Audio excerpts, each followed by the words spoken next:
Congratulations to all of my students. আশা করি সবাই ভালো আছো, আমিও ভালো আছি। আমরা গত যে ভিডিওটি 6 এবং 7 এর জন্য ছেড়েছিলাম অনলাইনে, সেটাই হচ্ছে ট্রান্সফরমেশন অফ সেন্টেন্স। তো সেখানে আমি যে রুলগুলো কমপ্লিট করেছি সেটা ছিল ইউনিভার্সাল ট্রুথ যুক্ত কোনো সেন্টেন্সকে যদি আমরা নেগেটিভ করি তাহলে সেটাকে নেগেটিভ ইন্টারোগেটিভ করতে হবে। আর আজকে আমাদের তার পরের যে রুল সেই রুলগুলো নিয়ে আলোচনা করব। আজকে আমাদের যে প্রথম রুলটা সেটা হবে অ্যাজ সুন অ্যাজ। আবারও বলছি, as soon as. As soon as যুক্ত কোনো সেন্টেন্সকে যদি আমরা নেগেটিভ করতে চাই তাহলে অ্যাজ সুন অ্যাজ এর পরিবর্তে হবে নো সুনার হ্যাড। খেয়াল করতে হবে, প্লাস সেখানে ভার্ব থাকবে 3 নাম্বার ফর্ম, প্লাস একটা কমা থাকবে, সেই কমা উঠে গিয়ে তার পরিবর্তে বসবে দেন, THAN। সবসময় মনে রাখতে হবে যে কমা পরিবর্তে দেন বসবে, দেন না কিন্তু। এবার দেখো একটা উদাহরণ দিই, তাহলে ক্লিয়ার হবে। As soon as I call him, খেয়াল করো, হি ওয়েন্ট অ্যাওয়ে। যেইমাত্র আমি তাকে ডেকেছিলাম সে চলে গিয়েছিল। এবার আমরা এই নিয়ম অনুযায়ী করি। নো সুনার অ্যাজ এর পরিবর্তে হবে কি no sooner had.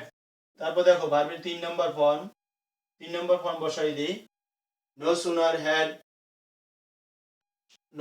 Had I, ভার্বের 3 নম্বর ফর্ম বসাই দেই, কল্ড হিম।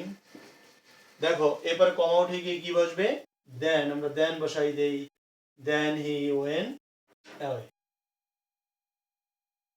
তাহলে কি হলো, এর অর্থ হচ্ছে as soon as I called him he went away। যেইমাত্র আমি তাকে ডাকলাম সে চলে গেল। আর দেখো তাকে ডাকতে না ডাকতেই সে চলে গেল। Sentence has been changed but the meaning will not be changed। সবসময় মনে রাখতে হবে ট্রান্সফরমেশন হচ্ছে the sentence has been changed বা sentence will be changed but the meaning will be right, ঠিক থাকবে। এরপর আমাদের যে রুলটা সেটা হচ্ছে সামটাইমস। এই সামটাইমস কোন যুক্ত কোনো সেন্টেন্সকে যদি আমরা নেগেটিভ করি তাহলে কখনো বসবে, খেয়াল করো, ডু নট অলওয়েজ, কখনো বসবে ডাজ নট অলওয়েজ,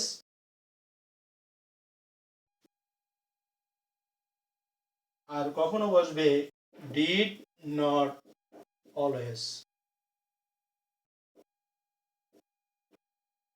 শিক্ষার্থীরা তোমরা জানো যে আসলে কখন ডু নট বসে, কখন ডাজ নট বসে এবং কখন ডিড নট বসে। যদি সেন্টেন্সটা প্রেজেন্ট ইনডেফিনিট হয় তাহলে ডু নট বসবে, আর যদি থার্ড পারসন সিঙ্গুলার নাম্বার ভার্বের সাথে এর যোগ থাকে তাহলে হবে ডাজ নট, আর যদি পাস্ট টেন্স থাকে তাহলে হবে ডিড নট। আমি এবার একটা উদাহরণ দিয়ে তোমাকে বুঝিয়ে দিচ্ছি। He sometimes visit, VISIT, visits me, একটা সেন্টেন্স। তাহলে হলো কি হি, আমাদের যেহেতু এস আছে দেখো, does not, he does not always, তখন একটা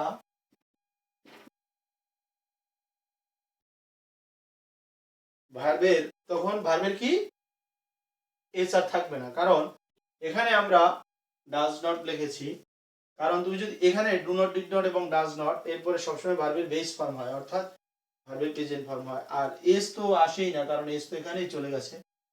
তো এখন দেখো উপরের সেন্টেন্সটা কি ছিল, এই সামটাইমস ভিজিটস মি, সে মাঝে মাঝে আমাকে ভ্রমণ করে, আর দ্বিতীয়টা হচ্ছে সে সবসময় আমাকে ভ্রমণ করে না।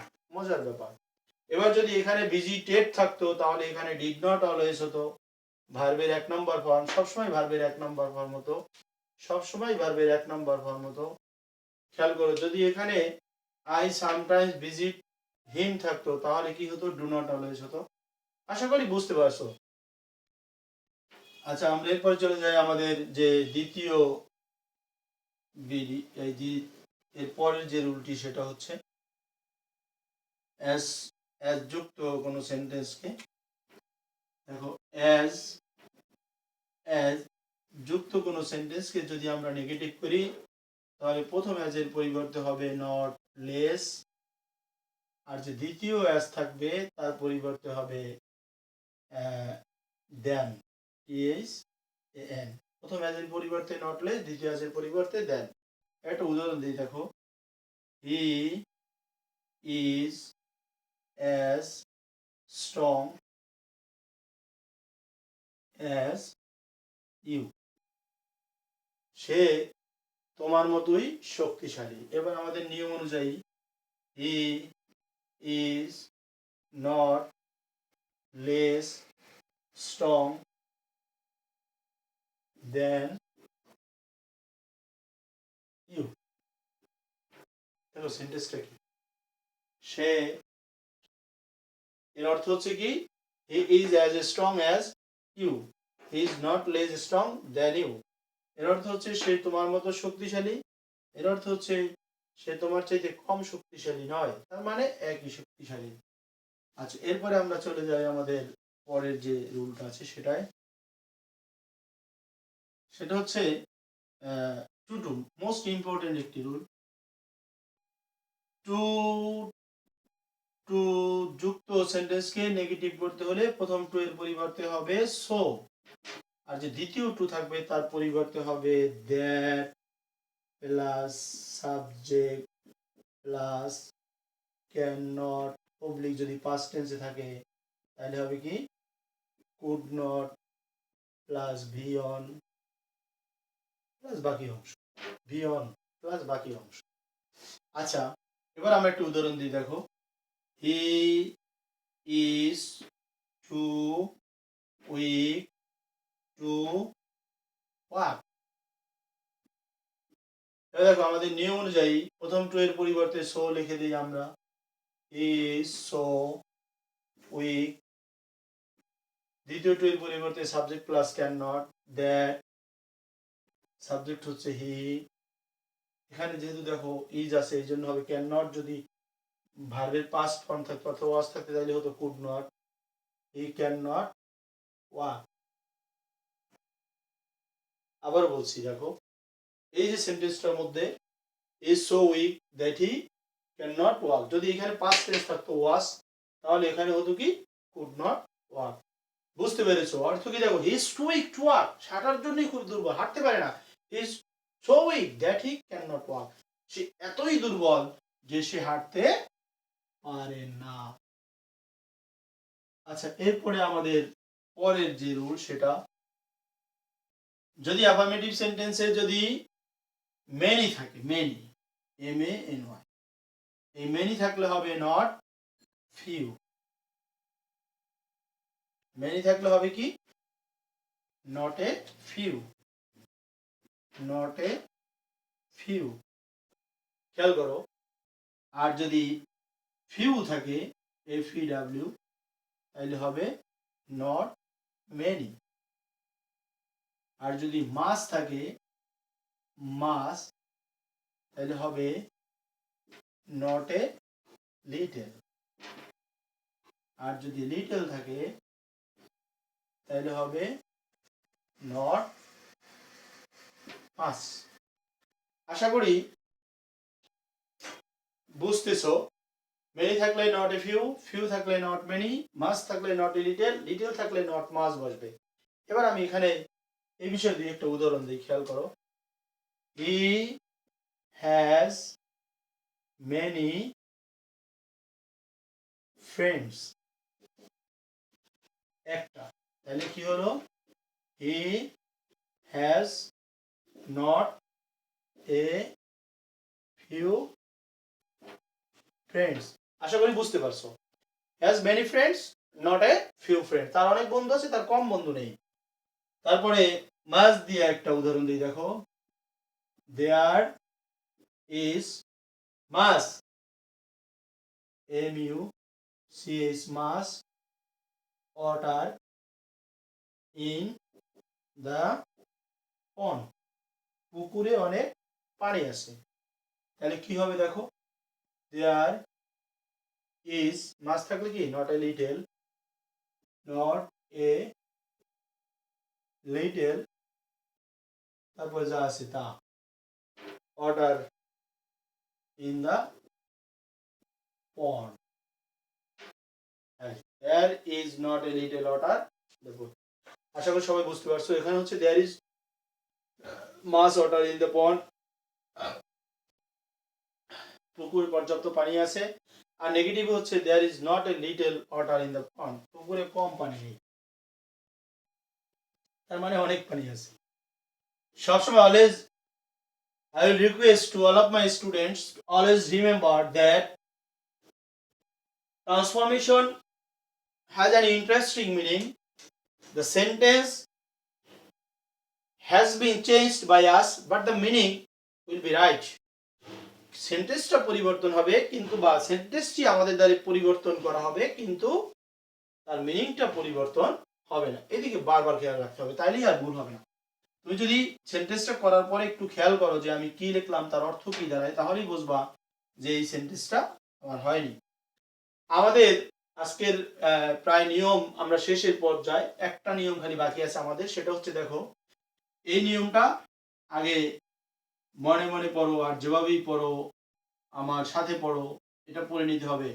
সেটা হচ্ছে দি, দি যুক্ত superlative, superlative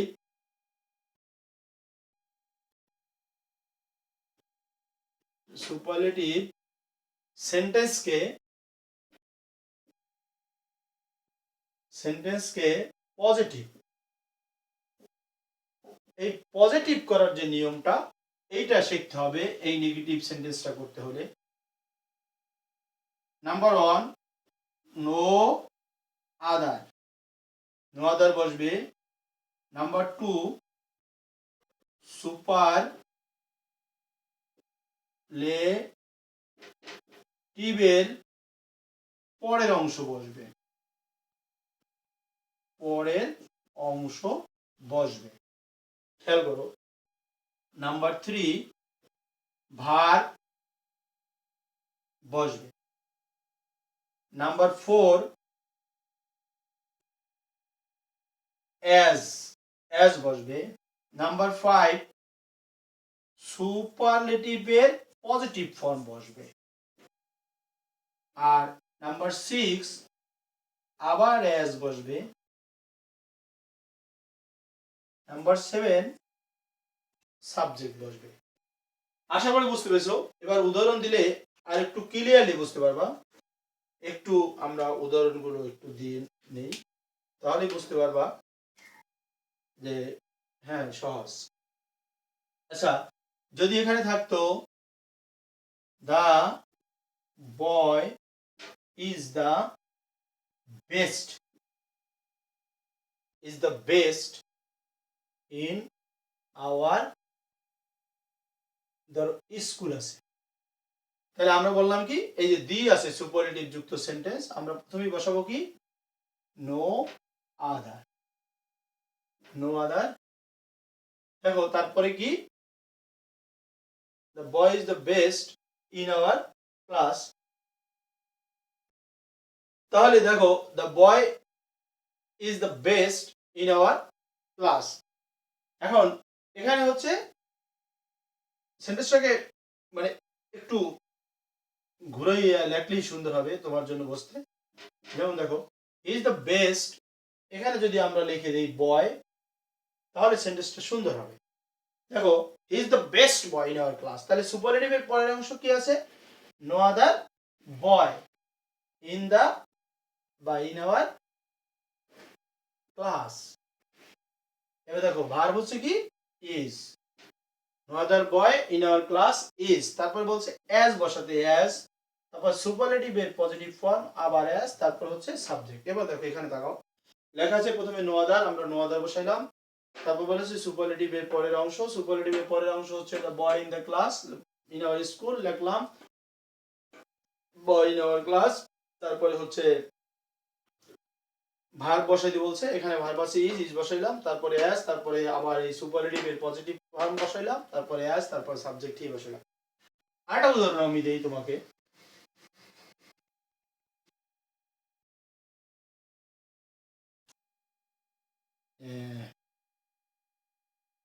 Rana was the smallest boy in our village.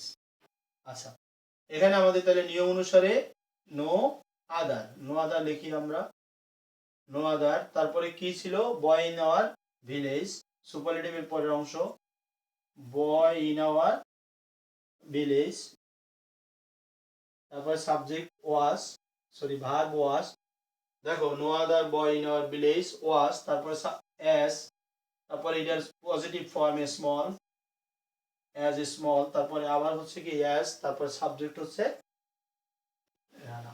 দেখেছো? তাহলে আমরা আশা করি আমাদের সব নিয়মগুলো আমরা ইতিমধ্যেই বুঝতে পেরেছি। তো I request to all of you, আমার সাথে তোমরা রিপিট করো। আমি যত নিয়মগুলো করালাম যে সুপারলেটিভ এই অ্যাফার্মেটিভ সেন্টেন্সকে নেগেটিভ করার, আবার নিয়মগুলো একবার তোমাদের সাথে শেয়ার করি। সেটা হচ্ছে যে অনলি বা নটের পরে যদি ব্যক্তিবাচক থাকে তাহলে নাউন ভার্ব বসাতে হবে, আর যদি বস্তুবাচক থাকে তাহলে নাথিং ভার্ব বসাতে হবে, আর যদি সংখ্যাবাচক থাকে তাহলে নট মোর দ্যান অথবা not few, sorry not more অথবা নট লেস বসাতে হবে। আর যদি মাসযুক্ত সেন্টেন্সে মাসযুক্ত সেন্টেন্স কে আমরা যদি নেগেটিভ করতে চাই, অর্থাৎ am to is to are to have to has to এবং must, তাহলে কি বসাতে হবে আমাদের? তাদের পরিবর্তে can not but can not help বসাতে পারবো, তবে সেক্ষেত্রে ভার্বের সাথে আইএনজি যোগ করতে হবে। আর যদি বোথ এবং অ্যান্ড যুক্ত কোনো সেন্টেন্সকে নেগেটিভ করি তাহলে নট অনলি বাট অলসো বসাতে হবে। যদি এভরি যুক্ত কোনো সেন্টেন্সকে নেগেটিভ করতে চাই তাহলে এভরি এর পরিবর্তে বসাতে হবে দেয়ার ইজ নো, তারপরে এভরি এর পরে যে ওয়ার্ডটি থাকবে সেটি, তারপরে হচ্ছে বাট বসবে, বাকি অংশ বসবে। আর যদি অলওয়েজ থাকে অলওয়েজ এর পরিবর্তে নেভার, অ্যাডজেক্টিভের বিপরীত রূপ। যদি কোনো সেন্টেন্সে বিভার্ব থাকে তাহলে সেই সেন্টেন্সকে নেগেটিভ করতে হলে বিভার্বের পরে নট এবং অ্যাডজেক্টিভের বিপরীত রূপ সবসময় মনে রাখতে হবে। যদি ভেরি থাকে ভেরি সেন্টেন্সের শেষে চলে যাবে। আর আজকে যে নিয়মগুলো আমাদের সেটা হচ্ছে সরি ইউনিভার্সাল ট্রুথ যদি থাকে তাহলে সেটাকে নেগেটিভ ইন্টারোগেটিভ করতে হবে, যেমন health is wealth, isn't health well. আর যদি অ্যাজ সুন অ্যাজ থাকে তাহলে অ্যাজ সুন অ্যাজ এর পরিবর্তে নো সুনার হ্যাড, ভার্বের প্রথম ভার্বের 3 নম্বর কমা উঠে গিয়ে দেন বসবে। সামটাইম যুক্ত সেন্টেন্সকে নেগেটিভ করতে হলে do not always, did not always এবং ডাজ নট অলওয়েজ বসাতে হবে। আর যদি অ্যাজ যুক্ত সেন্টেন্সকে নেগেটিভ করি তাহলে প্রথম অ্যাজ এর পরিবর্তে নট লেস আর দ্বিতীয় অ্যাজ এর পরিবর্তে দেন বসাতে হবে। টু যুক্ত সেন্টেন্সকে নেগেটিভ করতে হলে প্রথম টু এর পরিবর্তে সো, দ্বিতীয় টু এর পরিবর্তে that plus subject plus can not, আর যদি পাস্ট টেন্স হয় তাহলে কুড নট প্লাস ভার্বের তো বেস ফর্মই থাকবে, সেখানে ভার্ব থেকে বাকি অংশ বসবে। আর আমাদের যে লাস্টের যে নিয়মটা সেটা হচ্ছে কি, যদি ফিউ থাকে তাহলে হবে নট মেনি, যদি মেনি থাকে তাহলে নট এ ফিউ, আর যদি মাস থাকে নট এ লিটল, লিটল থাকলে নট মাস বসাতে হবে। আর একদম লাস্টের যে নিয়ম সেটা হচ্ছে যে কোনো দ্বিযুক্ত কোনো সুপারলেটিভ সেন্টেন্সকে আমরা পজিটিভ করলেই সেটা হয়ে যায় ট্রান্সফরমেশনের নিয়মে নেগেটিভ। এই জন্য এই নিয়মটা করতে হবে। দ্বিযুক্ত সুপারলেটিভ সেন্টেন্সকে পজিটিভ করার নিয়ম, প্রথমে নো আদার বসবে, তারপর সুপারলেটিভের পরের অংশ ভার্ব, তারপরে অ্যাজ বসবে, সুপারলেটিভের পজিটিভ ফর্ম বসবে, আবার অ্যাজ বসবে, তারপর সাবজেক্ট বসবে এবং এখানে অর্থটা মিলালে দেখবে একই হবে। এবং Rana was the smallest boy in our village, তাহলে যদি আমরা নো আদার দিয়ে করি no other boy in our village as was as small as রানার। এবার দেখো এখানে হচ্ছে কি, রানা হচ্ছে আমাদের গ্রামের সবচেয়ে ছোট বালক। আর এখানে হচ্ছে এমন এমন কোনো বালক ছিল না যে রানার চাইতে ছোট, অর্থাৎ রানাই সবচেয়ে ছোট বালক। সুপ্রিয় শিক্ষার্থী, আশা করি আমাদের এই অনলাইনের যে গুরুত্বপূর্ণ ক্লাসগুলো সকল শিক্ষকদের, সেই ক্লাসগুলো তোমরা অবশ্যই বাসায় দেখবে। আজকে এ পর্যন্ত। আমরা পরবর্তী যে আমাদের ভিডিওটা নিয়ে আসবো সেটা হচ্ছে ইন্টারোগেটিভ থেকে অ্যাফার্মেটিভ অ্যাসার্টিভ থেকে কিভাবে ইন্টারোগেটিভ করতে হয় সেটা, অথবা ইন্টারোগেটিভ থেকে কিভাবে অ্যাসার্টিভ করতে হয়। আমি আবারও সবাইকে ধন্যবাদ জানাচ্ছি যে এটা শুধুমাত্র 6 এর জন্য খুবই গুরুত্বপূর্ণ। 7 এ যারা তারাও কিন্তু এটা সম্পর্কে অনেকটা ধারণা আছে, কারণ তারা পরে আসছে। আর 6 এর জন্য একদম নতুন আঙ্গিকে একটি ব্যতিক্রম ধর্মী ভিডিও এবং একটি গ্রামাটিক্যাল টপিকস। সুতরাং তোমরা বাসায় বারবার প্র্যাকটিস করবে, তাহলে আশা করি অতি তাড়াতাড়ি এ বিষয়ে তোমাদের একটি সুন্দর ধারণা আসবে। আজকে এ পর্যন্ত। পরবর্তী যে আমাদের অনলাইনের ক্লাস হবে সেই ক্লাসগুলো দেখার জন্য সবাইকে ধন্যবাদ। আজকে এ পর্যন্তই। আল্লাহ হাফেজ। সবাই ভালো থাকো, সুস্থ থাকো, বাসায় থাকো।